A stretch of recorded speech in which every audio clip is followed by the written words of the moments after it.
Okay, so now that we have our color, we have our velocity, we are going to want to start emitting particles from this beam. So to do that, we are going to create a pop net.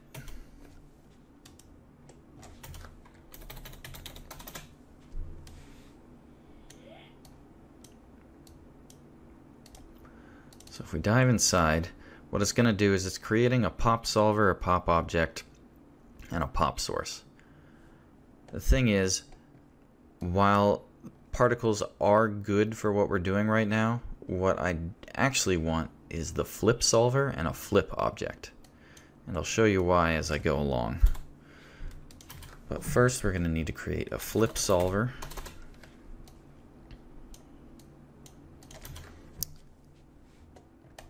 And then a flip object. Right now it's not going to have anything because it doesn't know where to pull the particles. So where it says initial data here, we do want a SOP path, but we don't want this path here. What I can just do is, so you need to do tilde op input path,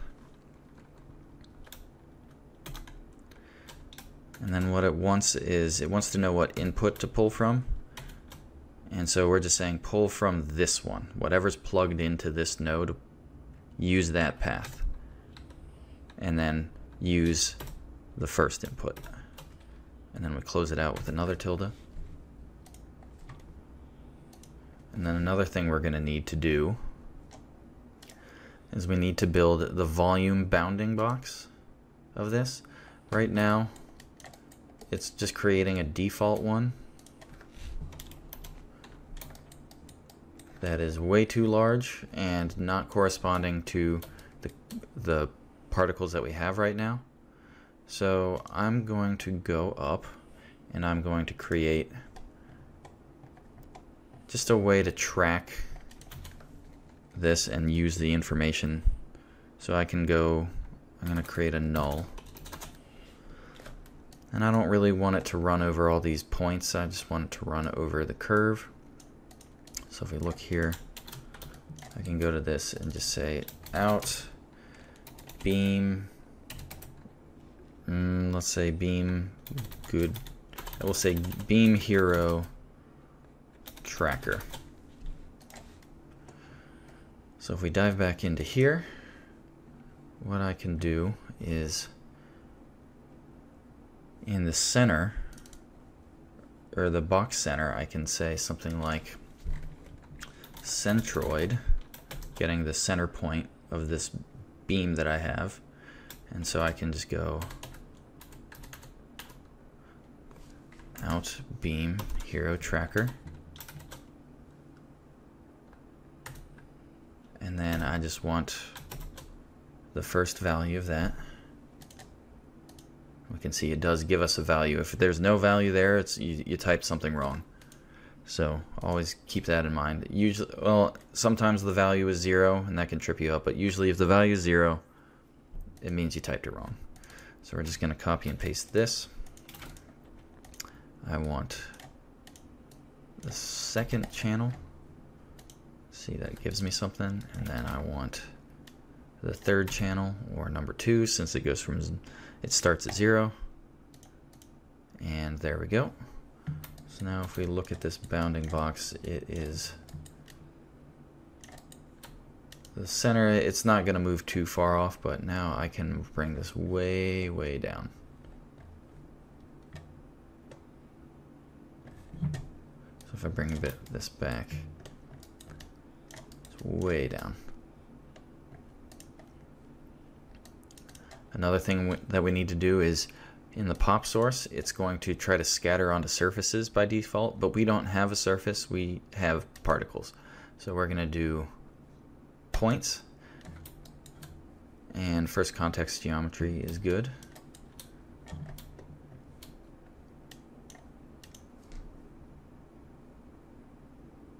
And another thing I want to do is I want to add a viscosity attribute, and then in here where it comes to particle motion. There are some things that we need to do and set up that the pop solver does for us, but the flip solver doesn't automatically do, and you have to turn it on. Is we want to add an ID attribute, we want to add an age attribute, and we want to reap particles. And so that way we can create a lifespan of the particles, because here where it says birth, we can change the life expectancy, but when it comes to the flip solver, it's not going to kill those particles unless we tell it to do so, and it looks at the age of the particle and the life. If the age is greater than the life, then it'll reap it. But if we don't turn it on, they'll live forever. So let's just see if this does anything right now. And it does not. And I need to create a larger bound for my volume, so let's just do something like this. Make it 30 by 11 by 11. Okay. Let's see if this does anything. And it does not. And the reason it doesn't do anything is because it doesn't exist until frame 45. So let's see what happens by then. And there we go. So a few things we can see here that are not jiving. The first is it automatically creates sprites for flip, and we don't really want the sprites. So we need to take it now, and in the flip object guides particles where it says sprites, we're just gonna make it particles. And alright, so that looks more manageable. So they are being emitted from the curve, but we don't have very many particles. So one thing we need to do before we start dialing anything else in is increase the amount of this by a lot.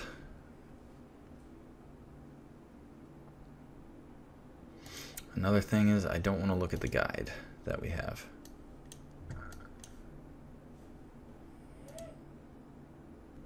So another thing that this does by default in the flip solver is in particle motion and in reseeding, it reseeds particles. And we don't want it to reseed particles. It's creating particles in between or removing particles that get too far away, but we want exactly the same amount of particles that we're emitting to live at all times. So now this looks more like what I would expect it to look like. It's going too slow, there's no noise, but it is doing something, which is better than the nothing it was doing before.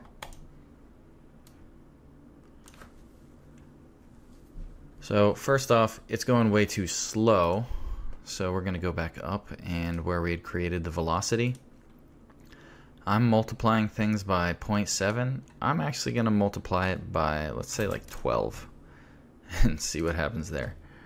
Also, we don't need it to run through all these frames. We know that it doesn't start until around frame 1045, so in the simulation tab of the DOP network, we're going to set the starting frame to 1045.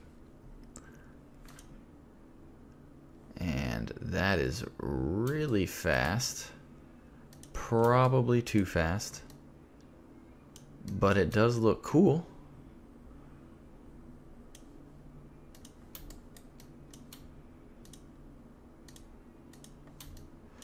Yeah, I think that's not very manageable,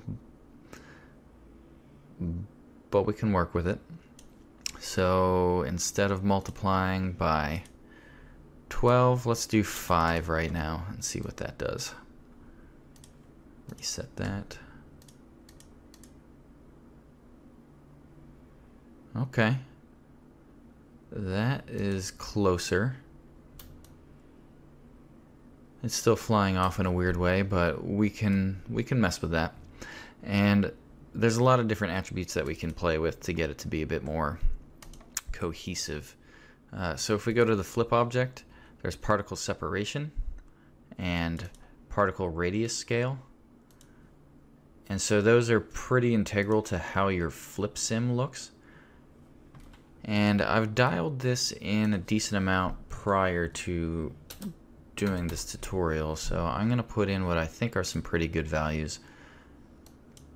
I'm going to change this to 0.065 and see what this looks like. But then another thing that I'm going to need to do is, like I was saying, we need a lifespan, and right now there is not one. So we're going to create a pop wrangle, and then we're going to do @life equals fit01, and then we want a random value using the ID of the particles, and then we're going to create a min and max lifespan.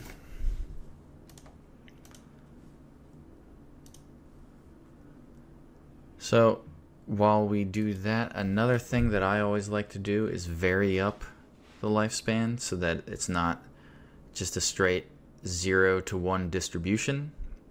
And by that I mean it's not a it's too perfect of a range of lifespan across the amount of particles. So I can, let's say I make this 0.075 and then 0.2.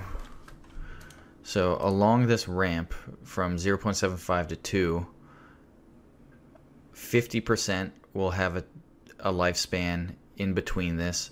10% will have closer to 2, 10% will have closer to 0.75, and in just a nice linear fashion. But I want it to be less linear. I want there to be a lot more randomness to how these things die.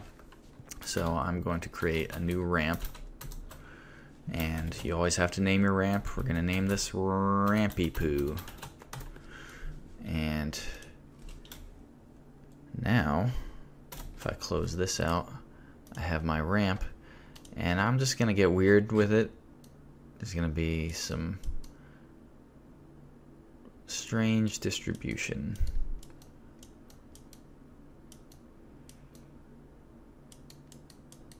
Something like that. So now it's going to be a lot more random as to how these particles survive.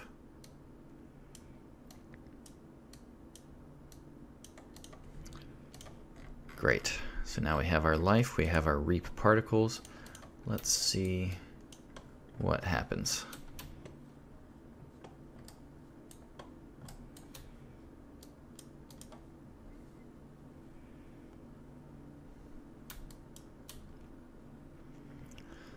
That is looking pretty cool. The initial explosion will have to get past, but yeah, that's looking like a pretty neat beam.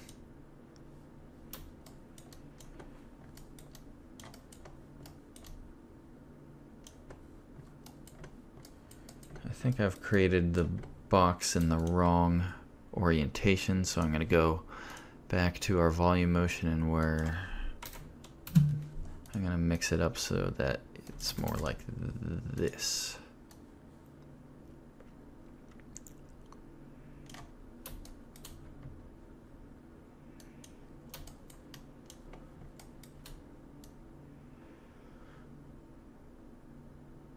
Let's start this at frame 46. The curve is really close to itself and might be creating weird normal directions. Let's just see what happens if we start at a frame later. Yeah, something like that seems fine. And let's just compare this to what we have here.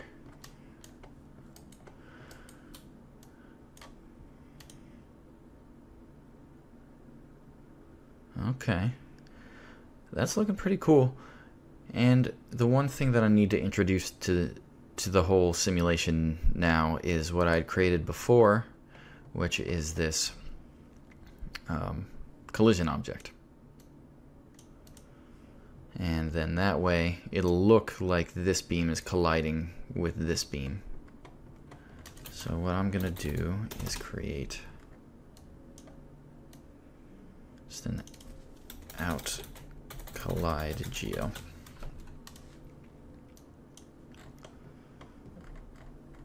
And if we dive back into here, now I'm going to create a static object. And I'm going to go find that path. There's my collide geo. It's deforming geometry.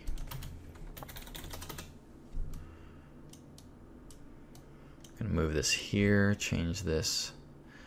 Left should affect right. It is a collide relationship.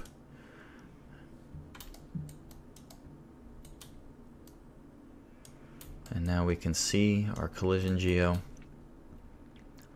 Let's turn that off and let's see what the guide looks like.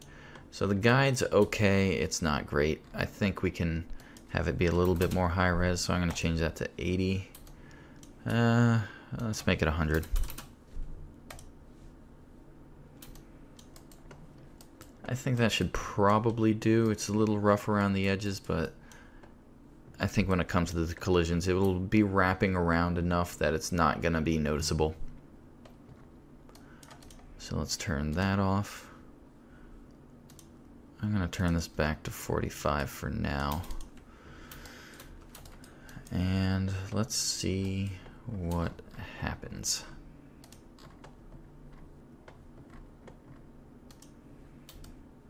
I think I have another viewport error, so I'm going to close out the scene. Make another one. No, I don't. Okay.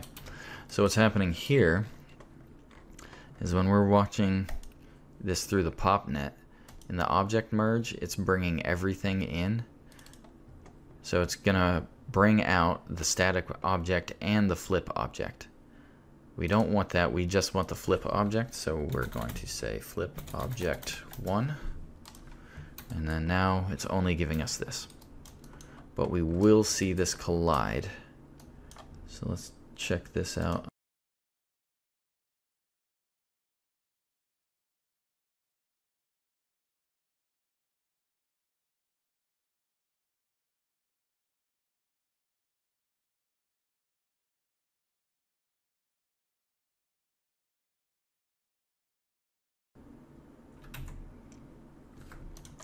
Okay, so I've stopped the flipbook. And it's doing stuff, but it's not doing exactly what we want. It is colliding, which is good.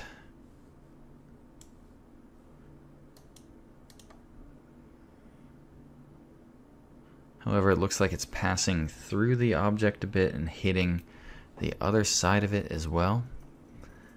And that's not really something that we want, so time to play with it a bit. So one thing that's happening is that this beam goes directly from his staff to the center here, and the collision object, if we look at this, also goes right to the center. So our beam is actually emitting directly into the center, which is causing issues with it colliding with one end. It exists in the center of it, colliding with this end, and then some of it actually passes through. So it's just an issue with our collision object and the fact that this beam goes too far. So what we can do to fix that is in our carve, we can look at this animation right now, and we know that there's some thickness to this. So we also know that when the beam shoots out, it should never actually reach the center. So where we have it at this second U, we have it all the way to 1, but we don't want it all the way to 1. Actually, we want it farther back. So perhaps something like this. It's kind of hard to see here, but I'd say to be safe, we'll just bring it back to 725. And that should probably protect us from having too much penetration. You know what, I'll just take it all the way back to 7 just in case. Should be fine. And so now when this grows, it should maintain a good, well, yeah, I think we're gonna have to animate it along just to make sure. So we'll just do that now. So we'll go back to here. Look at our keys. So this goes to 7. As it gets pushed back, I think we actually want it to be kind of like this. And then as it goes forward, you can see that it goes too far away. So we need this to kind of catch up. And put it to there. As it goes all the way back, push it forward a bit more.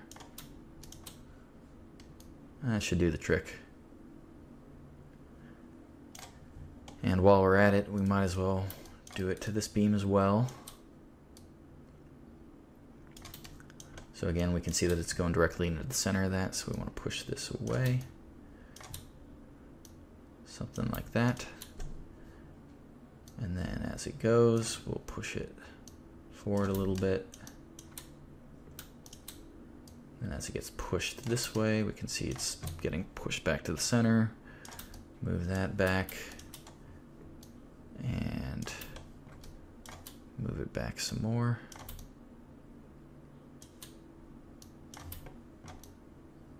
Yep.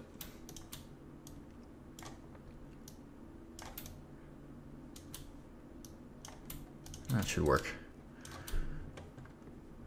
Okay, so let's take a look and see how this reacts now. Another thing I'm going to do is, so on this beam as it gets emitted, we can look at this and let's take a look at the normals. It's pretty crazy. It's kind of hard to look at here. I think when it's really compressed like this, a lot of things are going to shoot out in a wacky way. So I'm going to reduce, I'm going to change this to 0.5, this to 1.5. I'm going to change this to like 8 right now, and I'm going to change the bias so that it is, when it first starts out, we want it to all go straight. So I'm going to make this 0, and then as it expands out, then I'll put this at like 1.15 or something. So that looks like it'll probably go straight. Oof.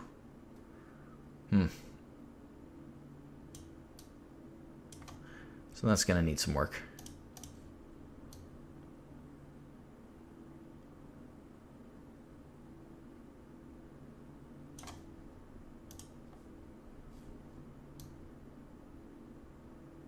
Yeah, so that's getting a little wacky. So after looking into it for a hot second, you can see here that as this grows, the amplitude that I have up here, where I created the noise, when it's compressed, it curves back in on itself. So we definitely don't want that. So we're going to have to animate this amplitude for the first few frames. So as it shoots out, we want it to be straight as an arrow. And then as it starts to expand, then we can have it do something like that.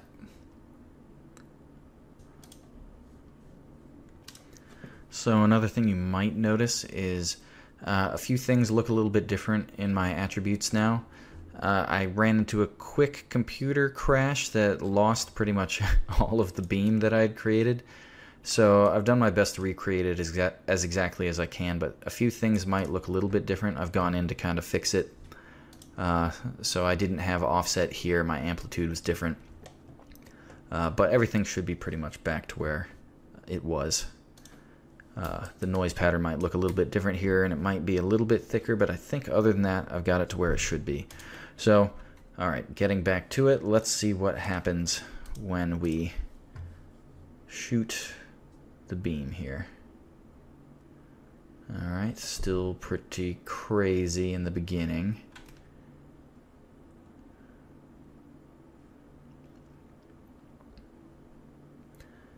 But we can see now that this is colliding in a very interesting way. Let me just zoom out.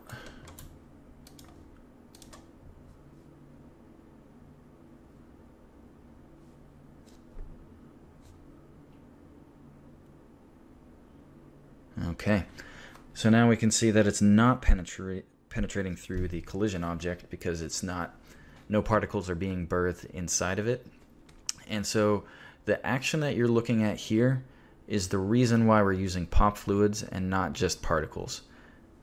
I think that when you have just particles, the way that they bounce off of an object doesn't look quite cohesive enough, and using flip particles gives you this really nice splash pattern that I just have not been able to achieve in any other means, especially pyro. Pyro is very difficult to control when colliding against something.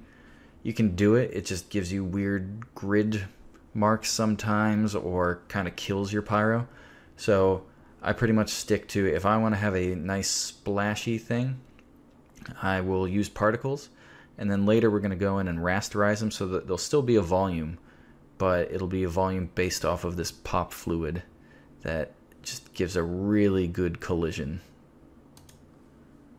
So let's just look around a little bit. Yeah, like that looks really cool. And just real quick, one thing that I've realized is that I started the pop sim on 1045, but there wasn't really a beam until 1046. So shifting this down or up one frame now gives us a perfect beam pattern without that big explosion. The big explosion looked kind of cool, so it's something to think about for if you want to add a kind of shockwave in the beginning. You could have the noise pattern be really crazy for the first couple of frames. For this though, I think it's better to just have a nice beam, but something to think about to make it look a little bit more unique.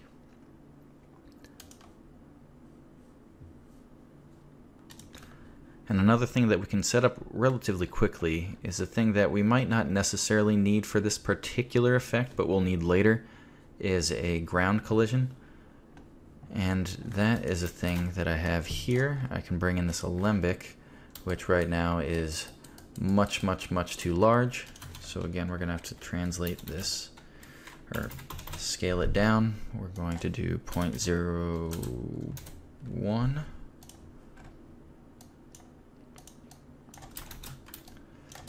And that looks more correct.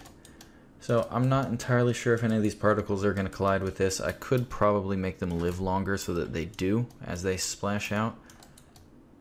Right now I'm not too concerned with it, but I do want there to be this ground object just set up, and we'll see if we can get it into the beam here.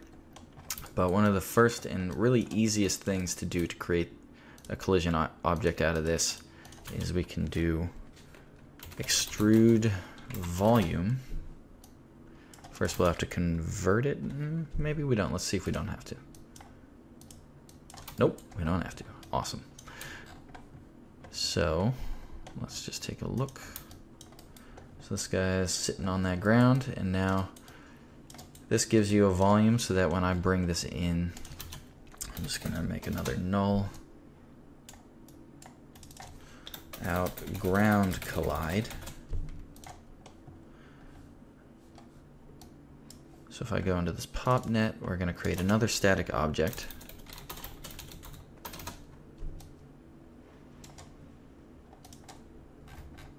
Find ground collide. It's not deforming, so don't need to change anything there. Collisions, we'll make this 50.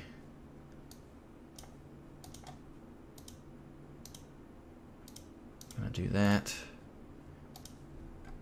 Let's display our collision.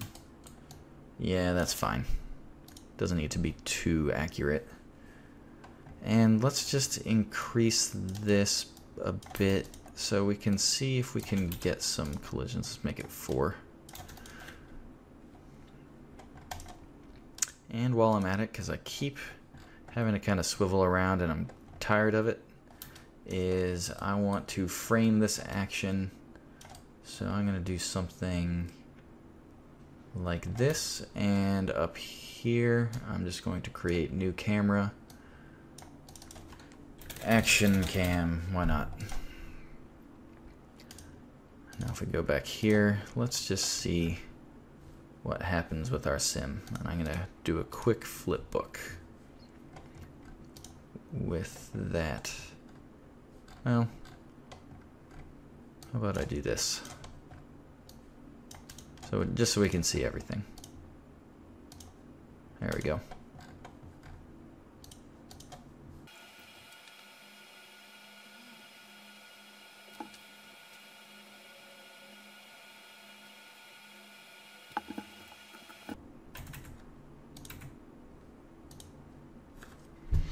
Okay, so let's just play this. I'm not going to run the entire sim, but let's just see what we got here. Oh man, I think that looks pretty cool.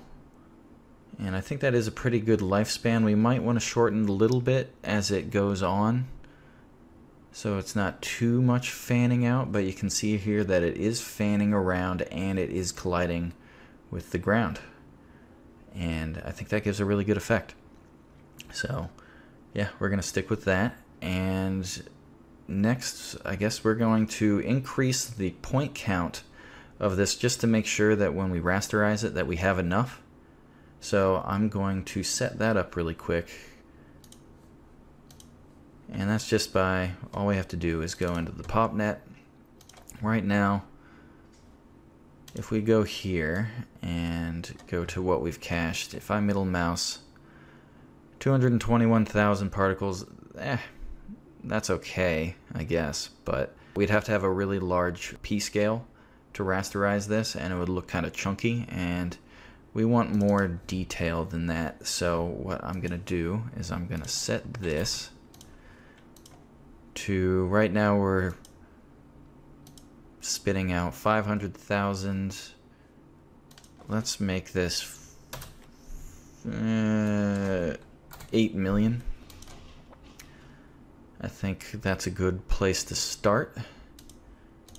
So I'm going to now drop a file cache so that we only have to deal with simming this out once, and we can just save it to disk. So we're going to say hero beam particles.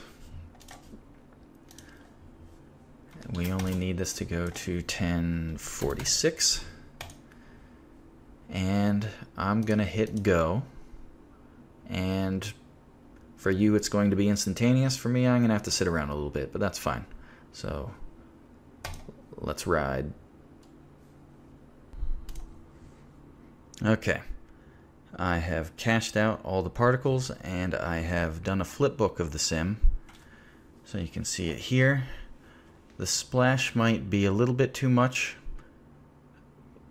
Then it's probably not an issue though, because I can kill the particles with the sim that I have right now, and I can go into that a little bit more later. But right now, yeah, I think it's working mostly. I probably need to make some noise along this curve so it's not just a perfectly straight beam. So I'll be running out another sim shortly, but let's just move on a little bit for now. So one thing that I realized that I never really mentioned and kind of brushed through that people might be interested in hearing about is, so before I had gone into the flip object and spoke about particle separation and particle radius scale, and I put in some values, but I didn't really say anything about the values, so I think this would be kind of a good opportunity to talk about that. So particle separation and radius scale. Separation, you can see here it says it controls the distance between particles in the created particle fluid object. And that's just saying, normally what happens is you get a container and it'll create particles within that container and just creates, this is the space in which particles are from each other. And so the less distance in space that they are, the more detail you'll get from them, because you have more particles to use for your simulation. And then particle radius scale, it looks at radiuses around each particle and decides how many particles within the space of each particle is affected by the simulation. So if you wanted a lot of tiny detail, you'd make sure that this is a pretty low number. And if you want sharper detail, you'll also want these to be low numbers. But if you want something that moves more uniformly, then you would you would increase the radius scale, and you can still have this be low. It's always good to get this as low as you can without taking forever to sim something. And then this is used to generally affect the entire flow of your particle fluid. And so having run a bunch of simulations prior to this sim, I knew that these were the correct values to have. This could probably still go down, and this, it could go down, but I'm not going to mess with it too much more because let's see how many particles we're actually dealing with now that I have this sim. If I go to 1139, and then, and I want to load from disk.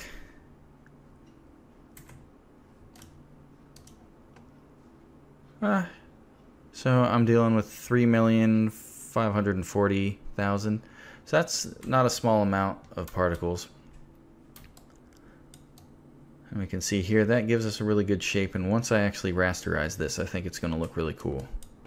However, like I was saying, this is a little bit too uniform, so I think what I'm going to do now is run out another simulation that hopefully breaks this up a bit more. And to do that, I'm just going to go into the sim, and I'm going to create a pop force. And we're just going to crank the amplitude, let's say to like 6, and just see what happens. Swirl size, I'm just going to do it at 0.05 and see what happens there. Roughness is fine. Nothing else we really need to do to it right now, so let's just take a quick look and see what happens in the beginning few frames.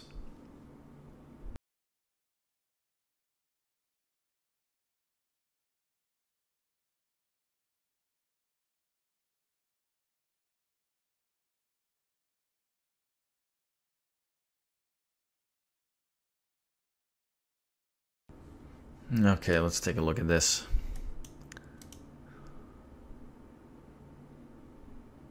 Well, it looks cool, but I didn't get a very good angle of it, so I think I'm gonna have to rethink this real quick.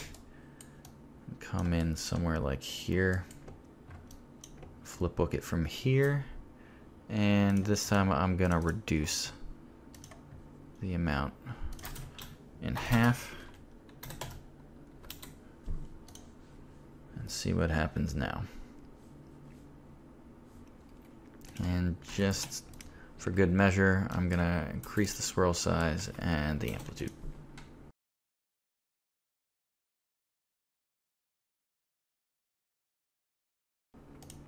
Okay, watching this go, this is a little bit too hardcore. It's looking cool, but too much. If we bring this down to here, yeah. Okay, so the amplitude, we're gonna put that probably back down to 6, and we're just gonna keep the original values that we had, and I think that should be fine.